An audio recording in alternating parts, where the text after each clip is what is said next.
Hi friends, నేను మీ కృష్ణాని. Welcome to Krishna market trends.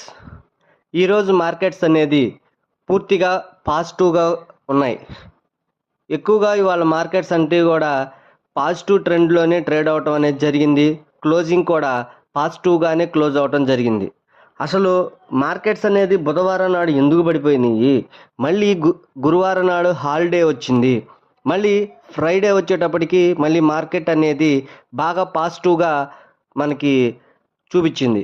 ఎందుకు ఇలా మార్కెట్స్ అనేది పాజిటివ్గా ఇవాళ ఓపెన్ అయ్యి పాజిటివ్గా ఎందుకు క్లోజ్ అయినాయి అంటే, ఫస్ట్ ఆఫ్ ఆల్ మనం ఇవాళ ఎన్ఎస్సి ఎలా ఓపెన్ అయింది, ఎలా క్లోజ్ అయింది అనేది ఒకసారి చూద్దాం. ఇవాళ ఎన్ఎస్సి ఓపెన్ 24,334 పాయింట్లతో ఓపెన్ అయ్యి హై 24,563 పాయింట్ల దాకా వెళ్ళింది. తర్వాత లో 24,204 పాయింట్లు. తర్వాత క్లోజింగ్ 24,541 పాయింట్లు. టోటల్గా 397 పాయింట్లతో అప్ ట్రెండ్లోకి ఇవాళ నిఫ్టీ అనేది క్లోజ్ అవటం జరిగింది.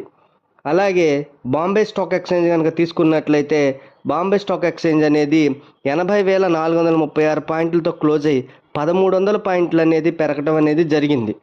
అసలు ఈ నిఫ్టీ కానీ బ్యాంక్ నిఫ్టీ కానీ అసలు ఎందుకు పెరగటం అనేది జరిగింది బాగా అంటే, ఇవాళ క్లోజింగ్ నిఫ్టీ అనేది 24,540 పాయింట్లు, సెన్సెక్స్ 1,330 పాయింట్లు పెరిగింది.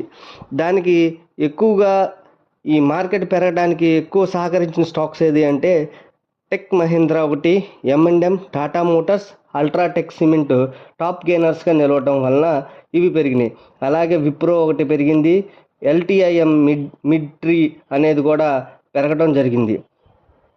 అసలు ఇంతకన్నా ఇంకేదైనా పాజిటివ్ న్యూస్ వల్ల ఏమైనా పెరిగినాయి అంటే, the stability of the JPY has been instrumental in driving a global markets recovery. అంటే గ్లోబల్ మార్కెట్స్ అనేది ఈ రోజున బాగా రికవరీ అనేది అయింది. తర్వాత strong US retail sales and decline in weekly jobless. Retail sales అనేదేమో బాగా స్ట్రాంగ్గా ఉంది, కానీ వీక్ జాబ్లెస్ అనేది డిక్లైన్ అయిపోయింది. తర్వాత ఈ ఫర్దర్గా ఇంకా market sentiment has improved due to A decrease in US UPI. అంటే US UPI ఇన్ఫ్లేషన్ అనేది తగ్గటం అనేది కూడా మార్కెట్ సెంటిమెంట్కి పాజిటివ్గా టర్న్ అవడానికి అవకాశం వచ్చింది. అలాగే ఈ తర్వాత మళ్ళీ మనం ఇంకా చూసుకున్నట్లయితే, on the backdrop of this the Indian IT firms exhibited strong buying interest. అంటే ఈ IT సెక్టార్స్లో ఏవైతే స్టాక్స్ ఉన్నాయో వాటిని స్ట్రాంగ్ బయింగ్ చేయడానికి ఇంట్రెస్ట్ అనేది చూపించారు. Domestically the Indian CPI inflation rate has fallen below the sentiment. మన డొమెస్టిక్ ఇండియన్ CPI ఇన్ఫ్లేషన్ అనేది కూడా రేట్స్ అనేది కూడా ఫాల్ అవటం వల్ల కూడా సెంటిమెంట్ అనేది స్ట్రాంగ్నెస్ అనేది తీసుకొచ్చింది.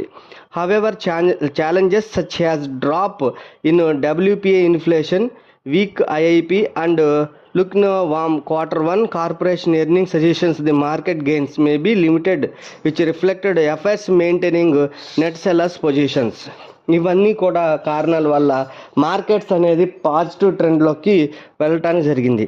ఇక్కడ ఈ రోజున ఏ స్టాక్స్ బాగా పాజిటివ్గా ఉన్నాయంటే, అసలు అన్నీ చూస్తే కనుక అన్నీ పాజిటివ్గానే మనకు కనబడుతున్నాయి. Tech Mahindra, M&M, Tata Motors, L&T ఒకటి, TCS ఒకటి, HCL tech, ITC, Tata steel, Kotak, Nestlé, Infosys, Adani ports, JSW steel, Bajaj finance, IndusInd bank, power grid, HDFC bank, Kotak bank, Bajaj finance services, Titan, Reliance, axis bank, SBI, Bharati Airtel, అట్లా అన్నీ చూసుకుంటే అన్ని సెక్టార్ వారీగా ఏ స్టాక్స్ నిఫ్టీకి బాగా స్ట్రాంగ్ వెయిటేజెస్ ఉన్నాయో అవన్నీ కూడా పాజిటివ్లోకి ఉండటం వలన వాళ్ళ మార్కెట్ అనేది బాగా పాజిటివ్గానే మనకి క్లోజ్ అవ్వటం జరిగింది. టోటల్గా చూసుకున్నట్లయితే ఈ రోజున మార్కెట్స్ అనేది గ్లోబల్ మార్కెట్స్ అనేది పాజిటివ్గా ఉండటం ఒకటి, యుఎస్ మార్కెట్స్ ఒకటి పాజిటివ్గా ఉండటం ఒకటి, అన్ని రకాలుగా కూడా పాజిటివ్గా ఉండటం వల్ల ఈరోజు మార్కెట్స్ అనేది పాజిటివ్ ట్రెండ్లోనే ఇదైంది. రానున్న రోజుల్లో కూడా మార్కెట్ ఎలా ఉంటుంది అంటే ఈ యొక్క గ్లోబల్ మార్కెట్స్ మీద మెయిన్ ప్రస్తుతానికి అయితే ఆధారపడి మన ఇండియన్ మార్కెట్స్ అయితే మటుకు పైన ఉంటుందని నాకు అనిపిస్తూ ఉంటుంది. నేను ఏదైనా సరే చెప్పేది ఏంటంటే, ఫస్ట్ ఆఫ్ ఆల్ మీకున్న స్టాక్స్ని మీరు కనుక కొని ఉన్నవి ఈ అప్ ట్రెండ్లో ఏమైనా పైకి వస్తే కనుక కొద్దిగా వాటిని సెల్ చేసుకుంటూ ఉండండి. లేదు వాటిని ఇంకా మీ రేట్ రాలేదు ఏం చేయాలి అనుకుంటే కనుక స్టిల్ ఇంకా మీరు వెయిటింగ్లోనే ఉండండి. బట్ కానీ మార్కెట్ పెరిగినప్పుడు మటుకు మీ కొన్నదానికంటే ప్రాఫిట్స్ కనుక వచ్చినట్టయితే మ్యాక్సిమం కొద్దిగా సెల్ చేసుకోవడానికి ప్రయత్నం చేయండి. ఇప్పుడు ఈ స్టాక్ వైజ్గా చెప్పింది కూడా నేను ఎందుకు చెప్పానంటే, షార్ట్ టర్మ్గా ఉండలేని వాళ్ళు, కొంచెం మనీ అవసరం ఉన్న వాళ్ళైతే మటుకు చేయండి. లేదు ఇన్వెస్ట్మెంట్ మోడ్లో ఉండి వెయిట్ చేసే ద్వారంలో ఉన్న వాళ్ళైతే మటుకు సెల్ చేయాల్సిన అవసరం అయితే ఎట్టి పరిస్థితుల్లోనూ లేదు. కొంచెం భయపడుతూ ఉండి ఏదైనా మళ్ళీ కిందకు వచ్చినప్పుడు కొనుక్కుందాం అనుకున్న వాళ్ళైతే ఇలా మార్కెట్ పెరిగినప్పుడు కొద్దిగా అమ్ముకొని చేసుకోమని నేను సలహా ఇవ్వటం జరుగుతుంది మీకు. ఏదైనా సరే మీకు ఇంకేదైనా వీడియోస్ కావాలి, ఇంకా మంచిగా కావాలి చేయాలి అనుకుంటే మీకు దగ్గర ఉన్నటువంటి స్టాక్స్ని ఏదైనా మీకు చెప్పాలి అనుకుంటే కనుక కామెంట్ రూపంలో నాకు తెలియజేయండి. నేను ఖచ్చితంగా వీడియో చేసి మళ్ళీ నెక్స్ట్ వీడియోస్లో చేసి ఇంతకన్నా మంచి వీడియోస్ చేసి మీకు నేను మీ ముందు ఉంటాను. Thank you very much.